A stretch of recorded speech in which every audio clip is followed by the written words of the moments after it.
Hello বন্ধুরা, welcome to job notification Bangla. বন্ধুরা, আজকে আলোচনা করব একটি নতুন চাকরির বিজ্ঞপ্তি নিয়ে, যেখানে সম্পূর্ণ পার্মানেন্ট পোস্টে তোমাদের নিয়োগ করা হচ্ছে। কোনো ধরনের কন্ট্রাকচুয়াল পোস্টে কিন্তু তোমাদের নিয়োগ করা হচ্ছে না। আর এখানে দেখো, তোমাদের নিয়োগ করা হচ্ছে হাইকোর্টে নিয়োগ করা হচ্ছে। আর তোমরা এখানে রাজ্যের প্রতিটা জেলা থেকেই আবেদন করতে পারবে। মিনিমাম উচ্চ মাধ্যমিক পাস যোগ্যতায় তোমরা এখানে অ্যাপ্লাই করতে পারবে। ছেলে মেয়ে তোমরা এখানে প্রত্যেকেই আবেদনযোগ্য। আর আবেদনের শেষ তারিখ রয়েছে জুন মাসের 15 তারিখ। তো দেখো, নোটিফিকেশানটা রিলিজ করা হয়েছে কর্মক্ষেত্র কর্মসংস্থান দুটো পেপারে নিয়োগ করা রিলিজ করা হয়েছে। তোমরা যদি চাও তো পরবর্তী ভিডিও কর্মক্ষেত্র বা কর্মসংস্থান পেপারের উপরে যদি চেয়ে থাকো, তোমাদের যদি প্রয়োজন হয় তোমরা কমেন্ট করে জানাতে পারো। তোমাদের জন্য কিন্তু পেপার রিলেটেড ভিডিও নিয়ে আসবো। তো দেখো, এখান থেকেই কিন্তু নোটিফিকেশানটা পেয়েছি। এখান থেকেই তোমাদের জন্য কি কি বলা হয়েছে নোটিফিকেশানে সেই ডিটেলসগুলো তুলে ধরবো। তো এখানে আলোচনা করব তোমরা এখানে কারা কারা এলিজিবল রয়েছো, কী ধরনের স্যালারি প্যাটার্ন থাকবে, কিভাবে তোমাদের সিলেকশন করা হবে, কিভাবে তোমাদের এখানে বয়স কাঠামো দেখা হবে, সমস্ত কিছু নিয়ে ডিটেলসে আলোচনা করব। তাই ভিডিওটা শেষ পর্যন্ত দেখতে থাকো। তো তার আগে তোমাদের কাছে একটা রিকোয়েস্ট থাকবে, তোমরা যদি আমাদের চ্যানেলে নতুন হয়ে থাকো অবশ্যই চ্যানেলটা সাবস্ক্রাইব করে পাশে থাকা অল নোটিফিকেশান বাটনটা ক্লিক করে রাখবে। তাতে করে সমস্ত ভিডিওর আপডেট তোমরা সবার আগে পেয়ে যাবে। তো দেখো, এই হচ্ছে অফিসিয়াল নোটিফিকেশান। তো তোমাদের এখানে নিয়োগ করা হচ্ছে ইংলিশ স্টেনোগ্রাফার গ্রেড 2 এই পোস্টে নিয়োগ করা হচ্ছে।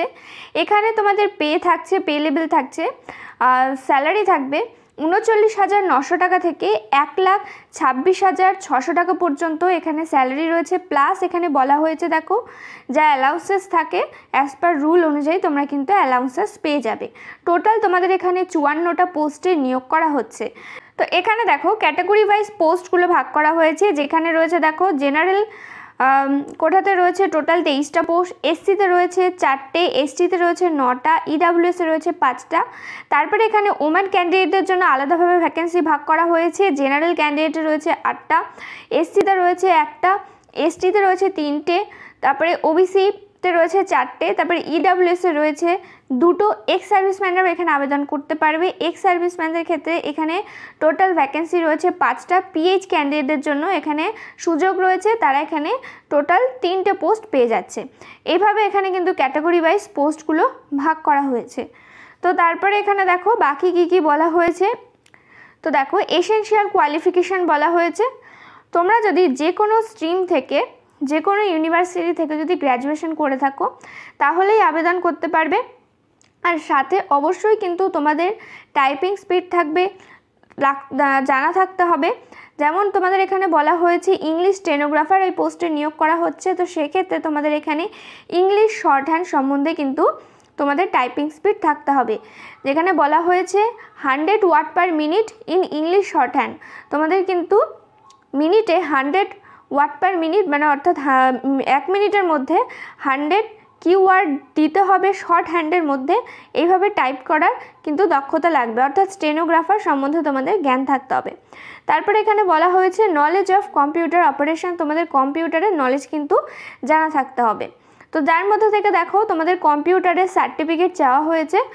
কম্পিউটারের সার্টিফিকেট থাকলে তবে কিন্তু তোমরা আবেদন করতে পারবে। মিনিমাম একটা বেসিক নলেজ হলেই কিন্তু হবে, কোনো টাইম ডিউরেশন বলা হয়নি। যে কোনো তোমাদের সার্টিফিকেট থাকলেই হবে। 6 মাস, 11 মাস এই ধরনের যে সার্টিফিকেটগুলো পাওয়া যায় বা হয়, সেই সার্টিফিকেট থাকলেই তোমরা এখানে আবেদন করতে পারবে।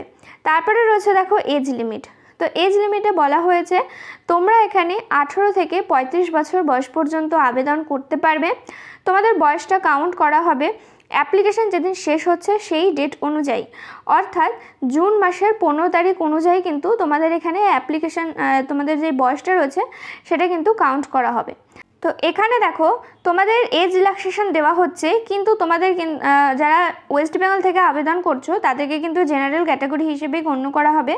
শুধুমাত্র বলা হয়েছে এসসি, এসটি, ওবিসি, ইডাব্লিউএস এদের ছাড় দেওয়া হবে। যারা গুজরাট অরিজিন রয়েছে বা গুজরাটে যারা রয়েছে তাদেরকে কিন্তু বয়সের ছাড়টা দেওয়া হবে।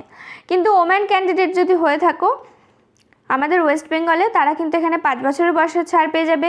পিএইচ ক্যান্ডিডেট হয়ে থাকলে 10 বছরের বয়সের ছাড় পেয়ে যাবে। এক্স সার্ভিসম্যান হলে তোমরা রিটায়ারের পর থেকে 3 বছরের বয়সের ছাড় পেয়ে যাবে।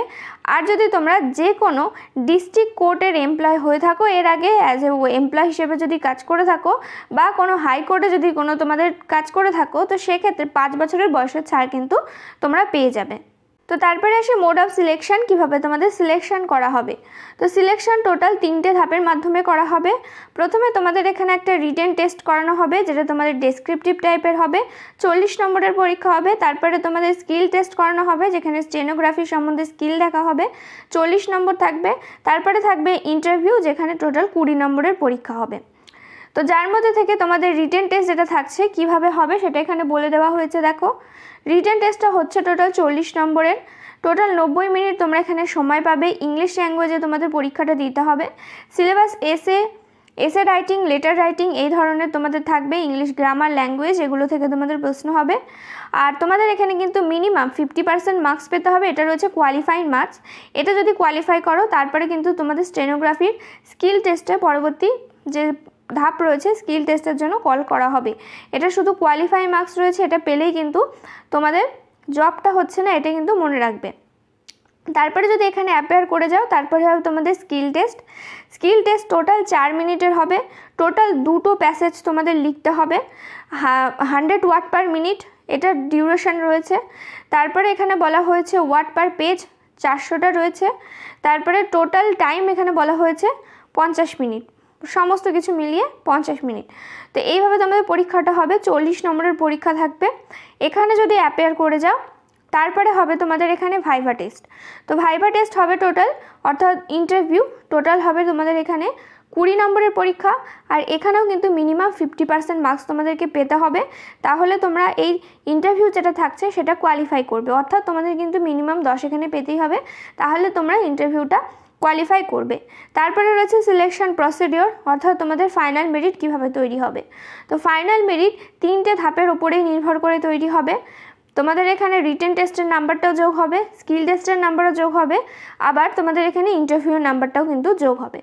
এইভাবে কিন্তু সমস্ত নাম্বারটা যোগ করে তারপরে কিন্তু তোমাদের এখানে ফাইনাল সিলেকশন দেওয়া হবে। তো এখানে দেখো কিছু জেনারেল ইনফরমেশন দেওয়া হয়েছে, যার মধ্যে থেকে বলা হয়েছে যখন তোমাদের কল করা হবে জয়েনিংয়ের জন্য সেই সময় তোমাদের কি কি নিয়ে যেতে হবে। অরিজিনাল সমস্ত ডকুমেন্টস নিয়ে যেতে হবে, সাথে তোমাদের 1 কপি করে অবশ্যই জেরক্স কপি নিতে হবে, সেগুলোকে সেলফ অ্যাটাস্টেড করতে হবে। আর রিসেন্ট কালার পাসপোর্ট সাইজের ফটো তোমাদেরকে এখানে নিয়ে যেতে হবে। কি কি ডকুমেন্টস নিয়ে যেতে হবে দেখো, অনলাইন অ্যাপ্লিকেশন যে ফর্মটা ফিল আপ করছো তার প্রিন্ট আউট নিতে হবে, স্কুল লিভিং সার্টিফিকেট নিতে হবে, মার্কশিট নিতে হবে মাধ্যমিক এবং উচ্চ মাধ্যমিকের। তারপরে এখানে বলা হয়েছে তোমাদের যেই স্টেনোগ্রাফি সম্বন্ধে যে জ্ঞান রয়েছে বা স্টেনোগ্রাফার রয়েছে সে তার একটা সার্টিফিকেট তোমাদেরকে এখানে নিয়ে নিতে হবে, কম্পিউটার সার্টিফিকেট তোমাদেরকে এখানে নিতে হবে, কাস্ট সার্টিফিকেট নিতে হবে। তারপরে এখানে বলা হয়েছে তোমরা যদি ইডব্লিউএস ক্যান্ডিডেট হয়ে থাকো তো সেই সার্টিফিকেট নিতে হবে, পিএইচ ক্যান্ডিডেট হয়ে থাকলে সেই সার্টিফিকেট তোমাদেরকে নিয়ে নিতে হবে। তোমরা যদি এক্স সার্ভিসম্যান হয়ে থাকো তো ডিসচার্জ সার্টিফিকেট নিতে হবে, কোনো জায়গার এমপ্লয় হয়ে থাকলে এনওসি সার্টিফিকেট নিতে হবে। এবং বলা হয়েছে অরিজিনাল তোমাদের কিন্তু সার্টিফিকেট নিতে হবে, একটা ক্যারেক্টার সার্টিফিকেট তোমাদেরকে এখানে নিতে হবে, যে তোমরা গুড মোরাল ক্যারেক্টার, সেটা তোমরা এমএলএ অথবা এমপি, তারপরে তোমাদের কোনো ডক্টর, ইঞ্জিনিয়ার এগুলোর কাছ থেকে কিন্তু বানিয়ে নিতে পারবে।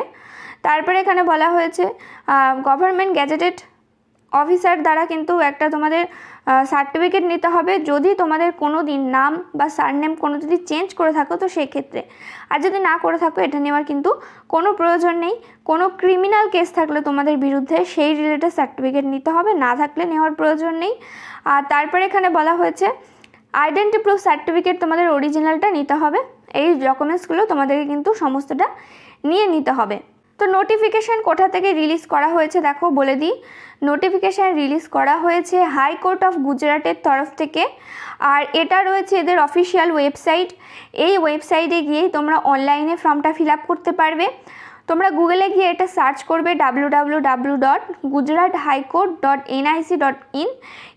এটা যখন ক্লিক করবে তখন কিন্তু এদের অফিসিয়াল ওয়েবসাইটে চলে যাবে, তারপরে তোমরা কিন্তু অ্যাপ্লাই করতে পারবে। এটা রয়েছে এদের অ্যাডভার্টাইজমেন্ট নাম্বার। আর এখানে দেখো বলা হয়েছে ডিরেক্ট রিক্রুটমেন্ট, অর্থাৎ সম্পূর্ণ পার্মানেন্ট পোস্টে নিয়োগ করা হচ্ছে, কোনো রকম কন্ট্রাকচুয়াল পোস্টে নিয়োগ করা হচ্ছে না। ইংলিশ স্টেনোগ্রাফার এই পোস্টে তোমাদের এখানে নিয়োগ করা হচ্ছে। তো দেখো নোটিফিকেশান যেহেতু গুজরাট থেকে রিলিজ করা হয়েছে, তো তোমরা যারা ওয়েস্ট বেঙ্গলের প্রার্থী আবেদন করবে, তোমরা কিন্তু এখানে SC ST ক্যান্ডিডেট হয়ে থাকলেও তোমরা বয়সের ছাড়টা পাবে না। বয়সের ছাড় শুধুমাত্র গুজরাটের ছেলেমেয়েরাই পাবে। তোমাদেরকে কিন্তু অ্যাজ এ ইউআর ক্যান্ডিডেট হিসেবে গণ্য করা হবে, কিন্তু তোমরা প্রত্যেকেই আবেদন করতে পারবে। স্যালারি রয়েছে অত্যন্ত ভালো, যদি তোমরা ইন্টারেস্টেড থাকো তাহলে কিন্তু অ্যাপ্লাই করতে পারবে। শুধুমাত্র 12 পাস যোগ্যতায় আর স্টেনোগ্রাফি যদি তোমাদের নলেজ থাকে তাহলেই কিন্তু তোমরা এখানে আবেদন করতে পারছো। তো এই ছিল আজকের ভিডিওটা। যদি কোনো ধরনের প্রশ্ন থাকে তো আমাদের কমেন্ট করে জানাতে পারো। আর তোমরা ভিডিওটা কোন জেলা থেকে দেখছিলে অবশ্যই কিন্তু কমেন্ট করে জানিও। ভিডিওটাতে একটা লাইক করে দিও। চ্যানেলে নতুন হয়ে থাকলে অবশ্যই চ্যানেলটা সাবস্ক্রাইব করে পাশে থাকা বেল আইকনটা ক্লিক করে রেখো। এখানে তোমরা নিয়মিত রাজ্য কেন্দ্রের সমস্ত চাকরির আপডেট পেয়ে যাবে। দেখা হচ্ছে পরের ভিডিওতে।